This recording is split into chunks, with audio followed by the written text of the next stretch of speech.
All right, hey, what's up, guys? Coach Mac, Play Fast Football. All right, make sure you check out some of our sponsors. GameStrat, sideline replay system that we use. All right, if you're looking for a highly reliable, highly affordable sideline replay system, all right, make sure you check out GameStrat. Customer friendly, it's awesome. We use it for our stuff here at the school that I'm currently coaching at for our sideline replay. Difference USA, the ultimate striking machine. Get thousands of reps without needing a partner. It's perfect during times like these where you don't have to worry about having a partner, who touched what. You just wipe the pad down, get thousands of reps, elbows in, thumbs up, work on striking. Big part of playing football, being physical, making sure you're trying to knock people off the ball, get people off of you. So striking is hugely important. So make sure that you are working with Difference USA. All right, Baker Sports, which is the team sports store that we use, all right, a local store here in town, and they provide us with our coaches gear, our team gear, fan gear. They do an outstanding job. They've been outfitting teams since 1997. All right, they've got great customer service, consistent, reliable sales reps, so make sure you check out Baker Sporting Goods for any of your apparel needs. All right, and HighandTight, which is ball security training aid that we use here. It is a system where it's got an auditory feedback, so if you don't have the ball with the proper points of pressure, wrist above the elbow, tight to the chest, exactly where you need it, like the product says, high and tight, it doesn't make a beep. You don't hear the beep, you're not holding the ball correctly, so now you have a training aid that your guys can use that gives an instant auditory feedback you can use in drills. Put that ball up there, you don't hear the beep, you're not doing it right, put it up there until you hear the beep. Now you get that muscle memory to understand that's where the points of pressure are. All right, I got to split the tip, got to get the wrist above the elbow.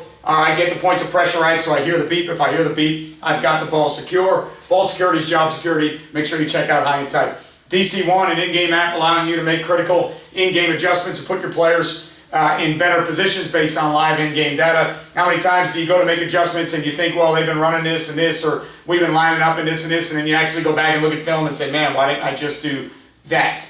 All right, so now that you've got live in-game data, you can pair that up with what you're calling, what they're running, formations they're running, coverages you're running, blitzes. Pair the two up, make the adjustments you need based on actual in-game data. Take the guesswork out, put your players in better position.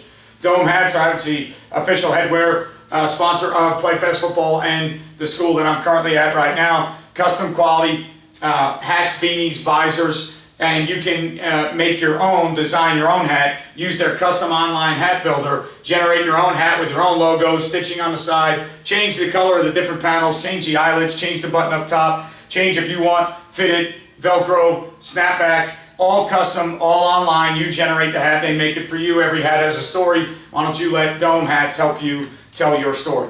All right, so been a while since I've done a video, guys. We've been in the first couple weeks of our season. A lot of things going on during a pandemic, trying to figure out how to coach during a pandemic, how to run a team during a pandemic, JV and varsity games. So I've had a lot going on. Finally feel like I'm kind of in the flow of knowing our schedule now and what we're doing every day, how we're doing it every day. So felt like I could, all right, start doing videos again and get one out there. Today's video is get out of your own way, all right? And I'll explain to you what that means. This year, what we found out, all right, we've got off to a slow start this year. Haven't won a football game yet. Okay, we have a lot of brand new players that were either JV players last year, or for the first time in my career, I have 10 to 15 players rotating in my lineup that have never played football before. This is their first year playing football. So we graduated 24 players last year from a group that started with me 4 years ago as ninth graders. We could do a lot of different things with that group. Now what all of a sudden happened, all right, I don't know whether it's because of the pandemic, because of the different classes that we have. We now have a group of players that never played varsity football for us, all right, and at least some of them were JV players that were in our system, but we also have a group of, like I said, there's 10 to 15 kids playing for me right now that never played football for me, JV or varsity, in the past. So here's what we found out kind of coming out of the pandemic. We lost our spring game, we lost our kickoff classic. We had summer training in phases after we were approved to be back on campus, but a lot of that was conditioning work and then some teaching on the field, but you know, no live reps, no pads, just some 7-on-7 and some other things. And what we found out was with the JV kids from last year and new kids that had never played football for us, we found out that a lot of things that we thought were fairly simple within the way we want to teach things weren't as simple for these kids as we thought. So most of you that have watched the channel for a while know that we like to base out of a 3 safety system. All right, you know that I like to use the left and right safety as hybrid players that play up and back based on the formation. Free safety calls the passing strength. The safety to that side goes down to be the nickel star backer. The safety to the other side is now the away safety. Okay, so that hybrid system is something we've had a lot of success with. Last 2 years we had a chance to play in a district championship game, had a chance to go to the playoffs. All right, won 12 games in the last 2 years. Something that at the school I'm at currently, after 3 or 4 years of doing it, we had kids that could understand it. We had kids that learned it, picked it up. All right, and it was fairly efficient for us, and it was fairly easy for us to game plan every week because we knew our base defense was going to be coverages by formation, kind of check with me, and we knew what our run fits were in those coverages to each look. Well, coming back after the pandemic, what we realized is when we started practicing football, we had a game in 3 weeks with no spring or summer jamboree, which means no scrimmage, no warm-up, other than your own intra-squad stuff. So what we found out was once we started playing football again live with helmet pads on and full looks with run fits and coverages, found out that a lot of our new guys couldn't handle the things that we wanted them to handle. They couldn't see formations. They couldn't realize how to be the down safety or the away safety. All right, we had a little bit too much on their plate for what they were ready to handle. So when you don't have those opportunities to have a spring, that's something that we would have figured out in the spring by doing it, and they would have got reps, and then we would have said, okay, where do we need to work on through the summer? And then the kickoff classic, you would have got reps before you ever played your first game. Well, now we go out and play our first game, and we start to realize that these guys can't line up the way we want to line up. So we play a very good team week one, tempo, hard ball runs, running GT counter read. We can't play the stuff we want to play. So we sit back and we revisit it and we say, okay, look, how can we, during the season, make this a little bit easier for our guys? How can we get out of the way as coaches, stop making things that are difficult for the players? Doesn't matter what you think as a coach, all right? Our system, to me, is very simple, very easy to teach, very easy to learn. But our kids on this team just couldn't pick it up. So you don't keep banging your head on the wall or against the wall as a coach to say, they will run my stuff, this is what we do. You got to find a way to stay competitive and stay in games. So what we ended up doing was we morphed into a more of a one-high structure, right? So we morphed into more of a one-high structure where we were playing some Rip Liz cover 3 stuff, all right? Because what it did was it enabled us for our kids to be able to understand that that's really the only high safety on the defense. The free safety is the only high safety we got. The other guys are always going to be down, okay? So the only thing we had to teach Rip Liz match principles, okay, which was a little bit different and a little bit tough the first week that we did it, all right? But they picked it up and we got it and we started to get better at it. But it allowed us to line up quicker with a little bit less doubt, less confusion. So with the one-high stuff, we knew that our safeties were always going to be down. That took a lot of pressure off those new kids. All the down safeties I have never played varsity football for me before until this year. They have 4 varsity football games under their belt right now. They're getting better. There's some talent at the position, but they just got to learn how to play in games that are moving really fast at the varsity level, which none of them, for me at least, have never done that before. So now that they're down, they don't have to worry about being up or back. They don't have to worry about making, all right, exotic calls to their side.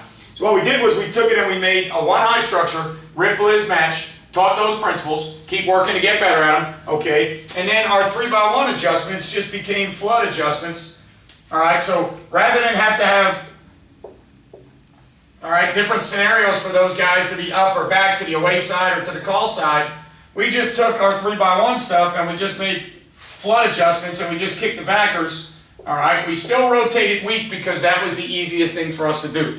The next teaching point for us, 3x1 might be rotation strong, free safety down, right safety back to the half, and rotate strong to 3x1. But rotating weak for us was easier for us to do because it was easier in, you gotta remember we're in the beginning phases of one-high Rip Liz match concepts.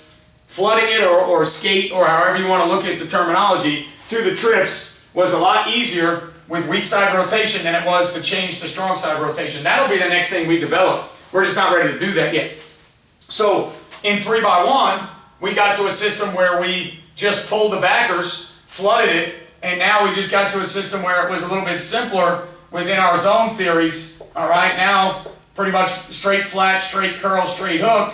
We're flooding it out on that side. He's got to go, all right, he's got to go, 2 or 4, depending on front side or back side, and then you talk about first crosser with him, So these adjustments were easier for us to make in 3x1. They were easier for us to make, all right, with just one high safety and not having to worry about away side, call side, weak side rotation, flood the coverage to the trips, and now just work on it both ways and then work on how we have to fit the runs and how some gaps were changing, all right, in the run fits. Okay, but it was easier for us to do, and for me, it was a way for me to get out of my own way and stop wondering what our kids can't do and get them into something that they can do. Just like the channel says, just like the business says, play fast. We weren't playing fast at all, and when I say play fast, I don't mean the tempo of the game, all right? When we're on offense, yes, when I call offenses, I want to be a tempo team, but play fast means up here. Play fast means not a lot of thinking, all right? So our check with me coverage system wasn't easy for our kids this year right now, so we had to get away from it so that we could get into something simple so that we could play a little bit faster, right? So offensively, all right, offensively we were trying to run inside zone, all right, and we were trying to run wide zone, okay? And I love the theory of inside zone and wide zone, and that's something that I wanted to go to.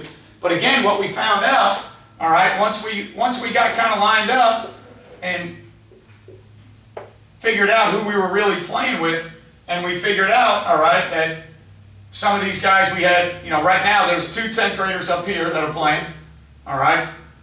Tailback's a 10th grader, this receiver's a 10th grader, all right? This receiver's a 10th grader, this receiver's a 10th grader, all right? And the tight end is an 11th grader. That was a receiver that we moved to tight end. So what we found out with this group was inside zone and wide zone principles in the run game was a lot of thinking, all right? Especially to these guys in here, all right? It was a lot of thinking. We had to identify the point. If the point changed, we had to move the point. If the box changed, we had to move. A lot of combinations, a lot of calls, a lot of things that we were working on to get better at. And what you find out is when you're new and you're missing experience and you don't have spring and you don't have summer, what you find out is that stuff was a little bit too difficult for our kids. All right, now, if we had the spring, would we have gotten better? Probably. If we had a regular summer with a kickoff classic, would we have gotten better? Probably. So you take the spring game and the kickoff classic, and there's 2 opportunities before you ever play a game, and now that game is your 3rd on-field opportunity running inside zone. Well, technically for us, our 3rd opportunity was game 3 of the season. Okay, so now the mistakes you're making trying to run inside zone and wide zone, you're making them versus a week 1 opponent and a week 2 opponent. And now you're making them in games where when you're trying to clean them up, it's kind of hurting the production a little bit. So as opposed to spring kickoff classic game 1, it's now game 1, game 2, game 3. Okay, so now that 3rd opportunity of trying to clean things up and get better at the combinations, identifying the point where you're working to, all of a sudden, that's week 3 and you're playing live games. Okay, so what we found out was, it's not the scheme. I love inside zone, I love wide zone. It's not the scheme at all. It's the fact that that scheme is a little bit too labor intensive for the kids that we have in our program right now.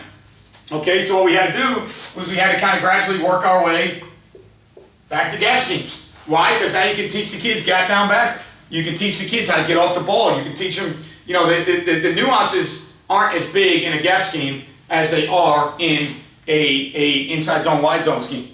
All right, so again, that's just get out of your own way. All right, when you get to a point in your program when you realize the kids really can't handle some of the things that you want to do, you've got to look at years in the program, amount of experience, football IQ, all things that you've got to weigh in, all right, when you decide that, hey, this is or isn't going the way we want it to. And then as a coach, you got to be able to make changes. All right, so I know the system that I want to play. I know what I want to do on offense. If the kids can't do it, we got to be able to adjust it because they're the ones playing the game. So we go from inside zone, wide zone back to gap schemes. We go from our split field coverages to one high defenses. All right, does that mean that we don't like the schemes of what we're using? No. What it means is right now as a coach, in order for me to try and keep our kids competitive, I got to put them in something that they can learn and play. All right, and you're going to look at it the same way we looked at it and said, well, you know, we had 4 weeks or 5 weeks in the summer after they let us get together. Yeah, but we missed the spring game. We saw those kids doing things on the field with no pads that we thought were okay, and then all of a sudden when the game came and formation started happening faster, they couldn't think as fast because they didn't know it as well. So maybe when we walked through some things in the summer and did half-line drills in the summer and a little bit of 7-on-7 in the summer, maybe they were able to grasp it. But as soon as you threw in multiple formations with motions and shifts, live games with tempo, tackling people in run fits, all of a sudden it was like we'd never played defense before. All right, so you have to make, at some point as a coach, you've got to make a determination to say, hey, look, do we keep chopping wood and banging our head against the wall to say that eventually they'll learn how to do this? Or do we get into something that we think right now makes us more competitive? And as a coach, I chose to get into something right now that makes us a little bit more competitive. One high on defense, gap schemes on offense. And I'm, as the head coach, I make those calls. All right, so I sat down with my offensive coordinator and said, hey, look, right now I don't think we have the capacity to get good at this. Let's readdress it in the offseason and let's go to something I think we can run right now to put our kids in best positions to win games. That's really what it's all about. It's not about what I know on the board. It's not about the marker and the eraser. It's about putting your kids in a position where they can function on the field, clear out the mental clutter, get them to play fast and play physical, okay, and give them something that they can excel at. So we made the change. One high on defense, gap schemes. It's not easy to do during the season. It's hard to scrap things that you've been working on for a couple weeks, but the bottom line is, at some point, you've got to make the ultimate decision to say, hey, look, this is going nowhere. We're not getting any better at it. Let's make an adjustment. And we decided to make that adjustment. And we know, in our program right now, we know that we have a lot of young players. We know that there's some talent in there at those young grades. And right now, we're taking some beatings, and we're kind of licking our wounds right now. But I was in the same spot 3 years ago. 3 years ago, we went 1-9 with a sophomore-laden group. And then the next year, we won 6 games. The following year, we played for a district title on senior night at home. All right, so I've been in the position before, so it's not panic mode for us because I've been there before. If you've never been there before in a program or you've never coached at a program that's gone through 1-9, 2-8, 3-7, growing pains, young kids, if you've never been there and you don't know, then hopefully you never have to go through it. But if you go through it and you've been there before, you understand it's not a time to panic. It's a time to get those kids grown up and caught up to playing football.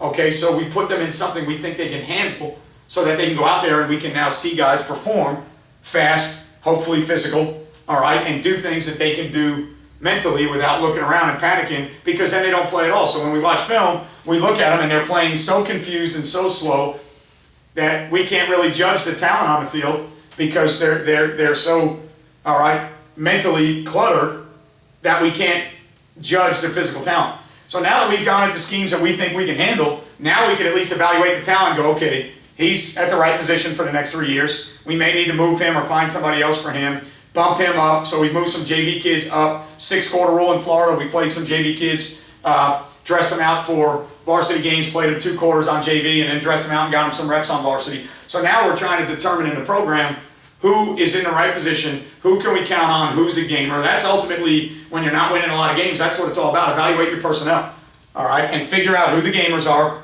all right, figure out the guys that can function on the field, who they are, and put them in something they can function in so you can make that evaluation. If we were to continue doing what I want to do on defense and what our offensive coaches want to do on offense, I don't know if we could have made legitimate evaluations on our kids, because if they're not thinking clearly and playing fast, you can't evaluate the talent, because you always have to go back and go, I've seen him play better than that. I've seen him look better than that. Maybe he's confused. Maybe he's slow because he doesn't know where to go. So you got to kind of eliminate that so you can evaluate the talent. So if you are in a development, I don't want to say building it. I hate, regroup, whatever term you want to use. If you're in a situation that we're in right now where you're not winning a lot of games and you're trying to evaluate the talent in the program moving forward, you got to be able to put them on the field to play and get rid of that mental clutter so that they can play confidently and play fast so that you can evaluate the talent to make sure it's right.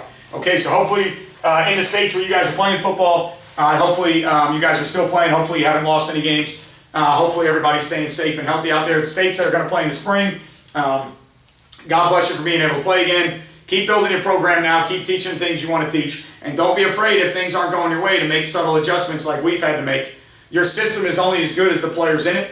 All right, as much as I want to preach what I like to do, split field coverage, pattern match coverage, quarters, toolbox, that's all great, but right now it's just not working for us, so we had to make an adjustment. Don't be afraid to make that adjustment, because at the end of the day, it's all about the program. It's all about the kids. None of us is bigger than the program, including myself, so we've got to be able to make those changes. All right, I appreciate everything you guys do for Play Fast. Hit the subscribe button, turn the notifications on so you know every time we do a video, so that if I don't do one for a few weeks, the next time it comes out, you get the notification. All right, leave us messages and let me know what you think about the videos. I try and respond to every message out there. All right, guys, stay safe. If you're playing football, good luck to you this week. As always, you won't play well until you play fast. See you next time.